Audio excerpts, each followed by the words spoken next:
आमे काहेकि भगवानଙ୍କ निकटरे प्रार्थना करू।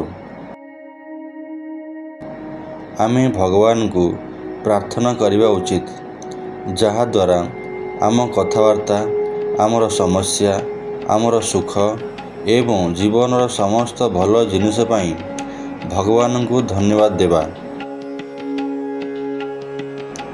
एहाकू यथा संभव कहिबा गले यार अर्थ हेउची भगवान को सह कथा हेबा। प्रार्थना आमको सुरक्षा दे थाए। प्रार्थना आमको भगवान को निकटतर करिथाए। प्रार्थना आमको भरोसा दे थाए। प्रार्थना जिनिस गुड़ी को परिवर्तन करिथाए। प्रार्थना आमको खुशी रखि थाए। प्रार्थना आमको समस्त जंत्रणार सुस्थ करिथाए। प्रार्थना आमको कम स्वार्थपर करिथाए। प्रार्थना आमको आध्यात्मिक भाव में शक्तिशाली करे। प्रार्थना आमको ईश्वर इच्छा रखे। प्रार्थना आमको विजय प्रदान करे।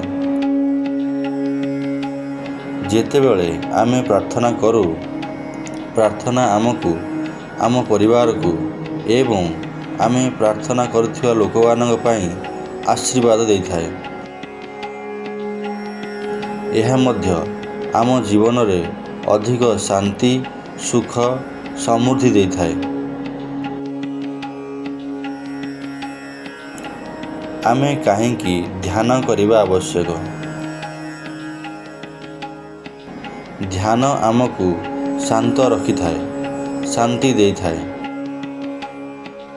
एवं संतुलनर एक अनुभव दे थाए, जहा आमर भाव प्रवणता एवं आमर सामग्रिक स्वास्थ्य पाई लाभदायक अटे। ध्यान आमको केंद्रीभूत रहिबाकू एवं आभ्यंतरीण शांति बजाय रखिबाकू शिखिबारे साहाय्य करिथाए। अति साधारण प्रकार ध्यान मध्यरु पांचटी हेउछि सकारात्मक मनोवृत्ति, शरीर शुद्धि, सकाळु एवं संध्या बेले चलिबा, जीवमानक प्रति स्नेह दया, आध्यात्मिक ध्यान, सुकर्म प्रति ध्यान इत्यादि। विभिन्न प्रकार ध्यान विभिन्न लाभ दे थाए। जेपरिकी नकारात्मक चिंता ह्रास होता है, उन्नत आत्मनियंत्रण होता है, उन्नत आत्मजत्न उपर ज्ञान आसी थाए एवं जंत्रणा उपर नियंत्रण आसी थाए। ध्यान किपरि आरंभ करिवे?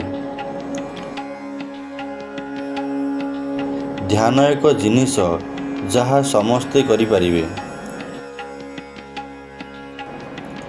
गोटे आसन निय, बसिबा पई स्थान खोज जेउठारे आपणको शांति अनुभव होइथाए एवं आसन उपरे बसी आखि बंद करी ओम उच्चारण करंतु। ध्यान पाई एक समय सीमा स्थिर करंतु। सकाळ किंबा संध्या समय उत्तम अटे। ध्यान करिबा बेले आपणଙ୍କ शरीर को ध्यान दियंतु। आपणଙ୍କର निश्वास और प्रश्वास को अनुभव करंतु। मन को शून्य रखंतु। यह हेउछि ध्यान करिवार सरल उपाय। यह द्वारा मन शांत रुहे, शरीर सुस्थ रुहे एवं आत्मशुद्धि हुए। यह ही हेउछि ईश्वर को अनुभव करिबा पई सरल मार्ग। धन्यवाद।